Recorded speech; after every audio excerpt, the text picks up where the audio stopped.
Like the hat? Behold, the great American Megamart. At no time in human history have so many edibles been available to the general population.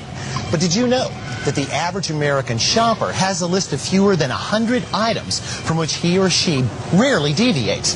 To put that in perspective, consider the fact that this store has that many different kinds of canned soup. Why is this? Well, I think we've lost our sense of curiosity, of wonder. We're so busy focusing on our shopping list that we don't allow ourselves to discover new ingredients. And that is a crying culinary shame. Because as you run your usual circuit from cereal to sour cream, you may be walking right past something that could change your culinary life. The cure? Just stop. Stop. Step away from the cart. Look around. Look for something you've never seen before, that you've never tasted or used before. Take these wonton wrappers. Now, I used to pass these by without a second thought, but now I really can't live without them. Sure, they look innocuous enough, but inside this little envelope lurks a culinary currency capable of converting any standard stuffing into cultured cuisine. You can bake them, broil them, fry them, saute, steam them, whatever. The secret is out. Or at least we're going to let it out. So stick around as we discover more about this treasure of the Megamart, exclusively on...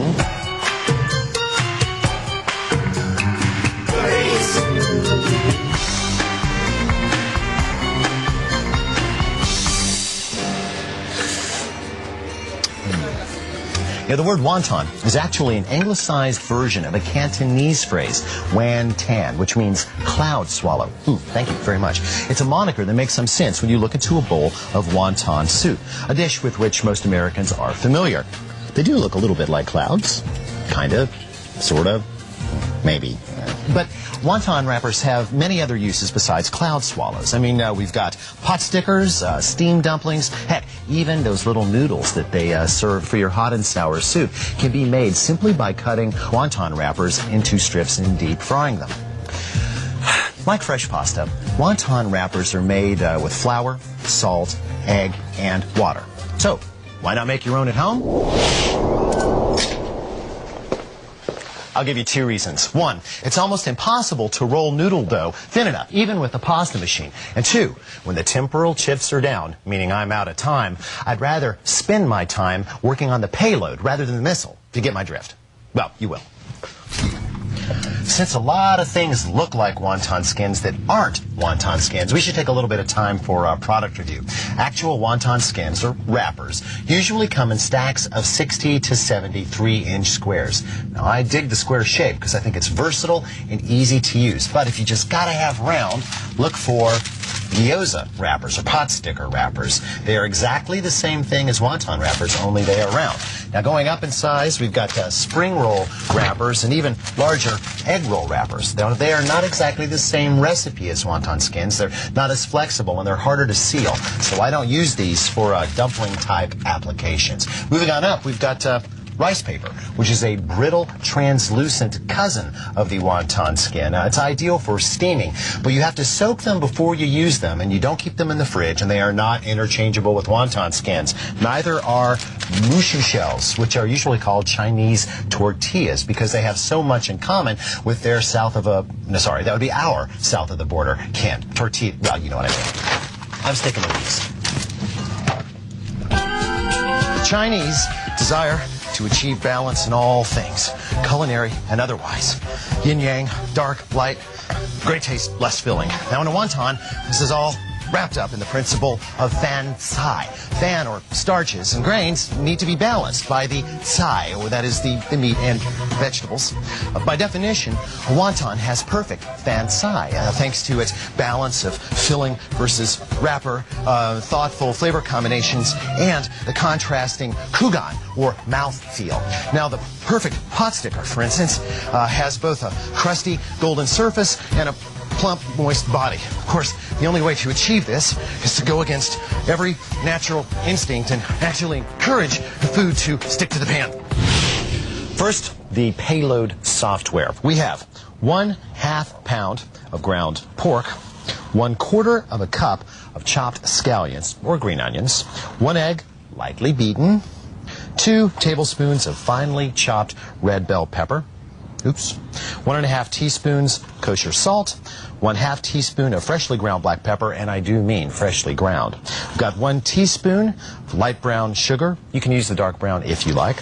1/4 teaspoon of cayenne pepper, followed by 2 teaspoons of Worcestershire sauce. And finally, 2 teaspoons of ketchup and 1 teaspoon of mustard. I'm just going to eyeball that. Now we need to mix, and the best tool for this, your hand. Put on the glove for your protection. I like to keep my wonton wrappers covered with a moist paper towel so that they don't dry out. Place it before you and then wipe 2 edges with water. That'll become glue later. Then place a mere 1/2 teaspoon of filling in the middle. I like to use a melon baller for that. Squeeze to seal, but be sure you push out as much of the air inside as possible. If you don't, it'll expand and blow up later during the cooking process. That's not good. Then we do the final pleat, 2 on each side. Aw, it's cute. One of the really cool things about wontons is how fabulously fast they can go from freezer to fry pan, usually with little or no thawing. If you want to look at a long-term storage solution, just freeze them on the pan and then move them to a zip-top bag. You can store them, in the freezer at least, for at least 6 months.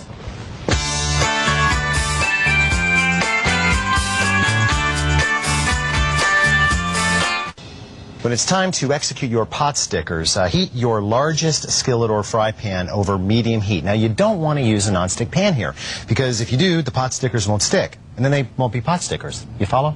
Okay. How you know the pan's hot enough? When the water jumps around like that, you know that the pan is plenty hot. There. Now, brush on a very, very thin layer of vegetable oil very quickly. Not much. We don't want to saute.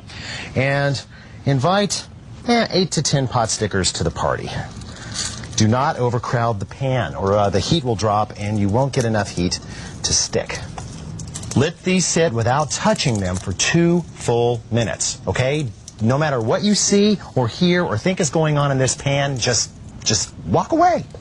2 minutes is up. Let's see if we've got stickage. Indeed we do. Cemented to the bottom. How will we release them?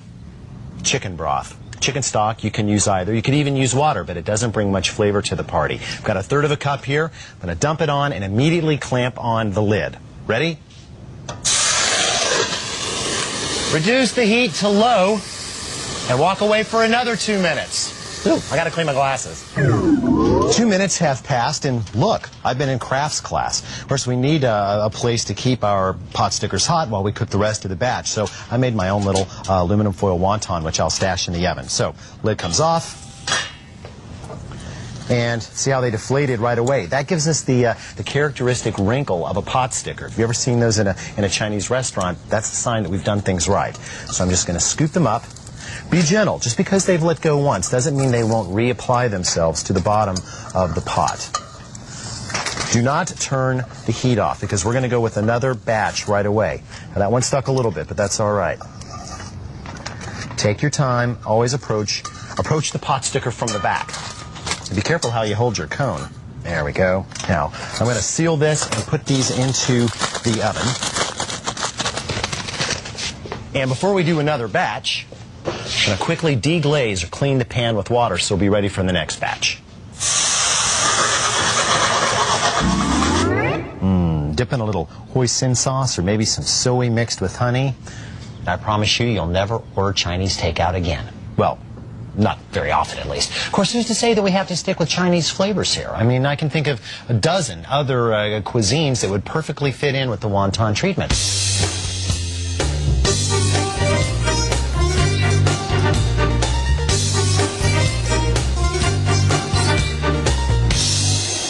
You know, steaming is an excellent way to create healthful wontons without sacrificing texture or flavor. Of course, if we're going to contemplate steaming, we're going to have to contemplate steamers. W, what do you have for us? A bamboo steamer. It's been used for several millennia in China. It works quite well. Really? You know, my problem with these has always been the fact that they fall apart. You can't put them in a dishwasher. And the bamboo harbors not only bacteria, but flavors from everything that you cook in it. Nope. Got anything else? Sure.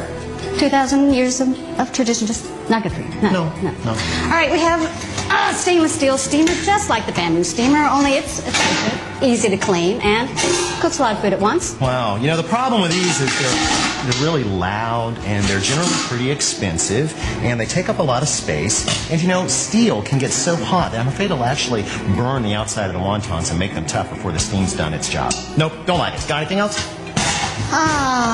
Multi-tiered electric steamers. You know, it looks like my daughter's humidifier. You know, even if I had the space on the counter for this, what if I lose one of these 50 parts? I mean, this thing's like taking a car apart.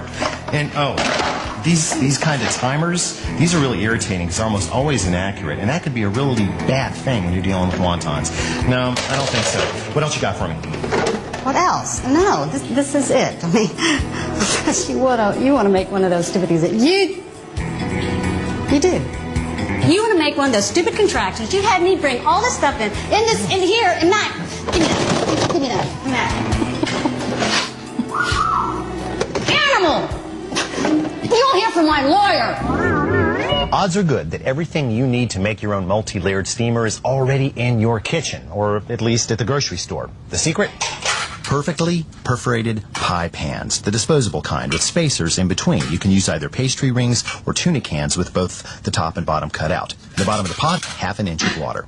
The focal point of our next filling is firm tofu, a ½ block of it, in fact. But before we can work with it, we need to wring out some of the moisture that it was packaged in. So we first make a cut horizontally across the curd and lay it open and scoot it onto some paper towels. You can do this on a tea towel too.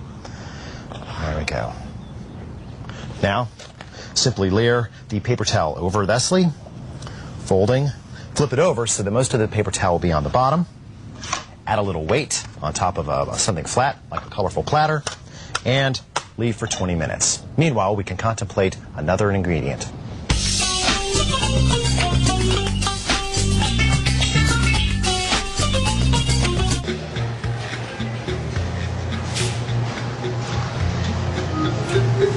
The peppery yet slightly sweet flavor of ginger makes it a primetime player in Asian cuisines and, of course, in certain traditional English cookies. Ginger comes in many forms. We've got ground, pickled, crystallized, but our interest is in the fresh rhizome from which this popular ornamental springs. Now, when shopping, you want to pick out a heavy hand. That's what this rhizome is called. It should have a fresh, spicy fragrance and smooth skin.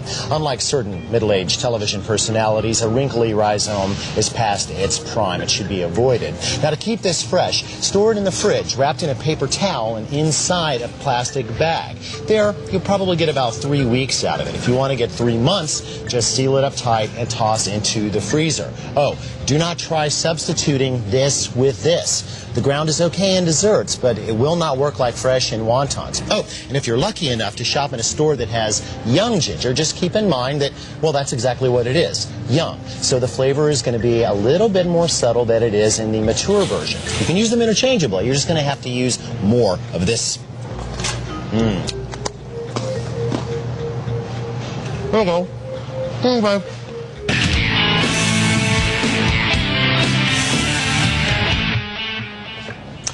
Now time to assemble the payload for our vegetarian wontons. We have the 1/2 pound of firm tofu cubed, 1/2 cup grated carrot, 1/2 cup shredded Napa cabbage. And please, buy the Napa stuff. Don't use regular green cabbage. Won't be the same. 2 tablespoons of scallions chopped fine, 2 tablespoons of finely chopped red pepper, 2 teaspoons fresh minced ginger, 1 tablespoon of fresh chopped cilantro, 1 tablespoon of soy sauce, and 1 tablespoon of hoisin sauce. This is a sauce you can find in the Asian section of your local Mega Mart. 2 teaspoons of sesame oil, which you'll find right next to the hoisin sauce. 1 teaspoon of kosher salt. 1/4 teaspoon of black pepper. Again, well, you know. And 1 egg lightly beaten. This is just to bring the mixture together and keep it from falling apart inside the wrapper. Now, we need to bring this together, but unlike our previous filling, we don't want to squish this one up, or else the tofu will fall apart. So, lightly stir. So, We'll remove another skin from our little safety spot, but instead of only wetting 2 sides, this time we will wet all 4 edges of the skin. About half a teaspoon of the tofu filling goes in the middle. Fold 2 of the opposing corners together, then the other 2 corners together, squeezing out the air and creating 4 seams. That's it.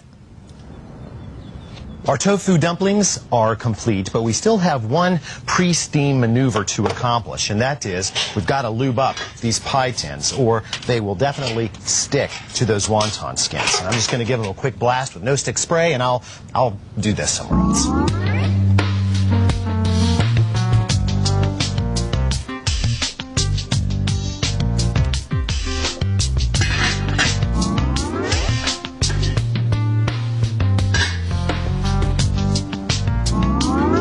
I like to set my little purses afloat in chicken broth, but you can serve them however you like. Now, I know what you're thinking. Hey, when's he going to fry something? Well, I've been waiting for dessert. Combine 1/4 cup of sugar with 1/4 cup of water in a small saucepan or saucier.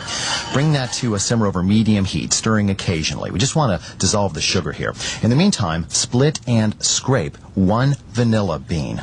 Remove the newly born syrup from the heat. Stir in a tablespoon of orange liqueur and the vanilla bean insides. Stir to combine. While the syrup cools down, we will contemplate 6 ounces of dried pears. Mr. Van Gogh, we found you. Oh, never mind. We've got to chop these up, but they're pretty sticky because of the sugar content, so you might want to use a glove. And make sure you keep your fingers out of the way. I usually stack up about 3. And don't chop down. Slice across them, and you'll find it going a lot easier.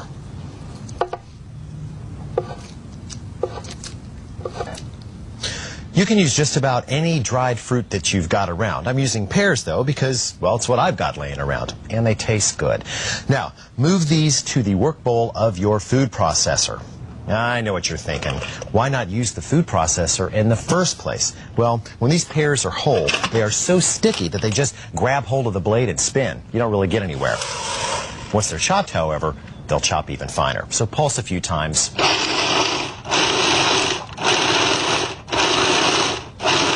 Just until they get clumpy, and then add the syrup. Just dump it right on top.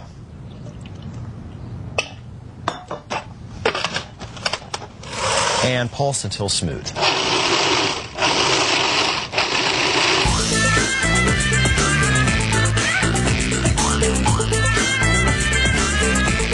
Last but by no means least, 1 1/4 ounces of chopped walnuts. Toasted first, please. That's about 1/4 cup.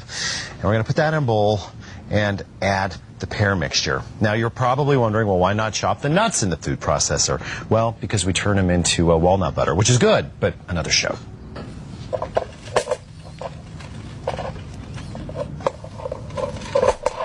Now, since the syrup is still a little bit on the warm side, stash this in the refrigerator for at least 1 hour before you make your dumplings, wontons, whatever. You could do this a day ahead, but I wouldn't go any more than that, or the mixture will dry up and get gummy. That's not good eats. This time, we're going to build things just a little bit differently. Place the wonton wrapper on the top of your fist and push the center down into the little hole between your fingers. Dab on a little bit of water and a little bit of filling. Then crimp around the filling, being careful to get out the excess air, and then flare out the edges. There. As soon as all your perfect little purses are stuffed and twisted, cover them with a moist paper towel and set them aside while your oil heats up to 360 degrees. And when I say oil, I mean half a gallon of either vegetable or peanut oil. Now, you could certainly do this in an electric fryer if you like, but I kind of like using this wide Dutch oven because it allows for more circulation and more movement, which means that the dumplings are going to cook a lot faster, and it'll ensure that they don't stick together. Also gives me an opportunity to use my favorite analog thermometer, which never tells me a lie. Now, I want these to be all done at the same time, so I'm going to put them all in at the same time via this wire strainer, or spider, as they call it. And I'm going to add about 8 at a time here. That will prevent the temperature of the oil from dropping too dramatically. We're talking about 2 minutes. I'm going to set that, but I'm really going to use my eyes because I'm looking for a golden brown and delicious, and it's hard to know exactly when that is going to be. Oh, one other thing you will need is, of course, a landing spot. Whenever I deep fry, I like to use a cooling rack turned upside down on some newspaper. I think that is a better device for wicking oil away from the food. There we go. Poke them around just to make sure they don't stick. As soon as the food goes in, you'll probably notice a bit of a temperature drop, so you want to boost the heat a bit to recover to 360. That's exactly what I'm looking for. Golden brown and delicious. Let them drain. There's a good bit of oil caught on there. And deliver them to their final resting place. Well, not final, but close to final.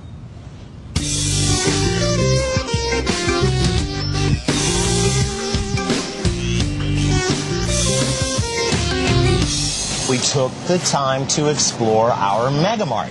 Now I hope you will all proceed in a safe and orderly manner to your own grocery stores. If you are willing to take a little time and to toss aside your shopping list blinders, I promise, right around that next end cap, you're going to discover some new and exciting good eats.